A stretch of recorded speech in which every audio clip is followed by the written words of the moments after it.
Hello, I'm High Heel Knight. This is my Battlefield Earth pitch meeting reaction. 3, 2, 1.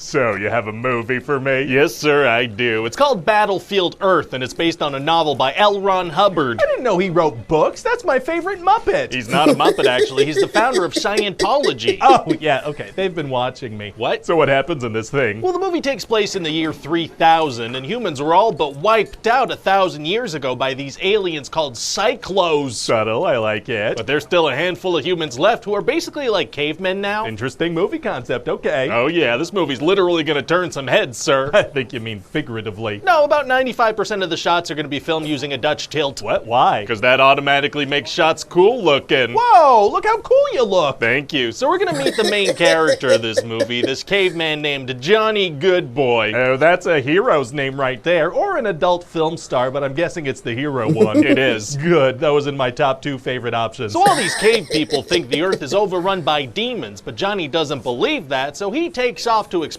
Okay. And he gets captured by the Cyclos and draws the attention of the security chief, Turl. How? Well, he uses a gun, and these aliens didn't know that humans would be smart enough to do that. Oh, there aren't any ruins of human civilization left? No, there are a ton. Full cities. I guess the aliens just didn't connect the dots that humans did that. Very inobservant Cyclos. Anyway, Turl hates Earth, and he finds out that he's going to be stuck here for much longer than he thought, so he's upset. So what's he gonna do? A lot of evil laughs, just a whole lot of evil laughs over and over. Okay.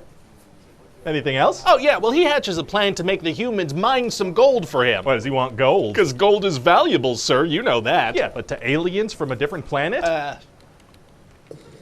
Yes. Oh, okay. So why can't the aliens get this gold themselves? Because it's in a spot with radiation, which makes the air the aliens breathe explode. That's smart. Send in the humans, since we're immune to radiation. Well, we don't necessarily explode immediately, but radiation's still very deadly for humans, sir.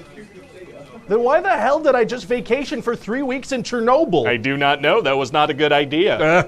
I gotta call my doctor after this. Probably. So in order to get leverage over Johnny, Turl wants to find out what his favorite food is. So he, asks him? No, he sends him out into the cold for 3 days until he desperately finds a rat to eat and then deduces that rat is their favorite food. Oh, so he's like a big dumb idiot. Well, he doesn't understand the basic concept of starvation, I'll tell you that much. So then he beams a bunch of knowledge into Johnny's head. What? Yeah, just a big beam of knowledge that teaches Johnny everything and makes him super smart. It doesn't seem necessary. Well, he needs him to get some gold in a cave, so he teaches him all the skills he needs to lead a revolution. Right, okay. And he's gonna teach him how to fly an aircraft.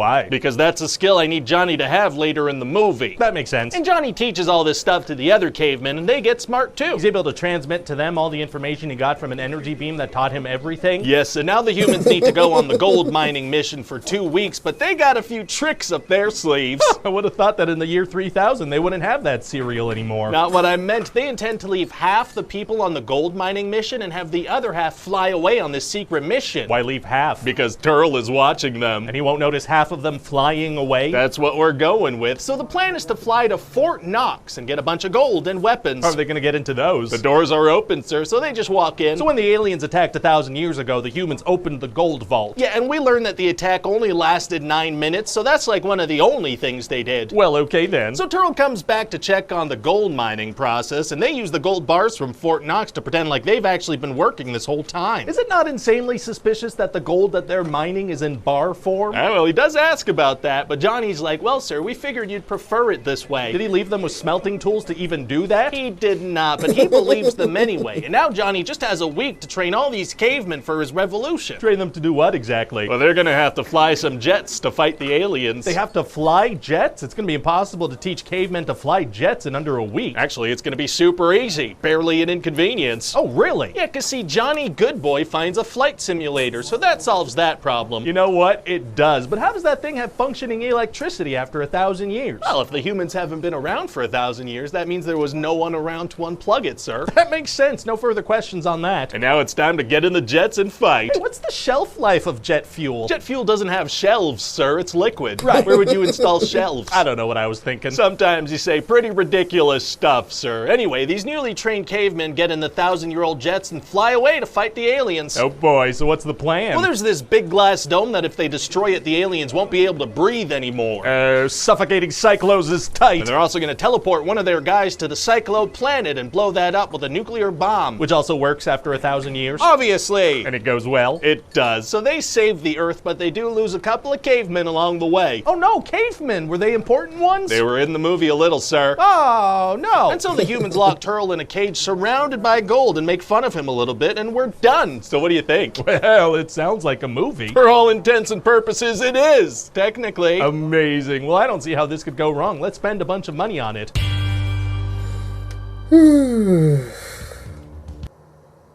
Yeah, that is a mess of a movie. I like the actors that are in it, but it's just a terrible, terrible movie. But I hope you didn't find this reaction terrible. Like, put a subscribe, comment, share, find inspiration everywhere.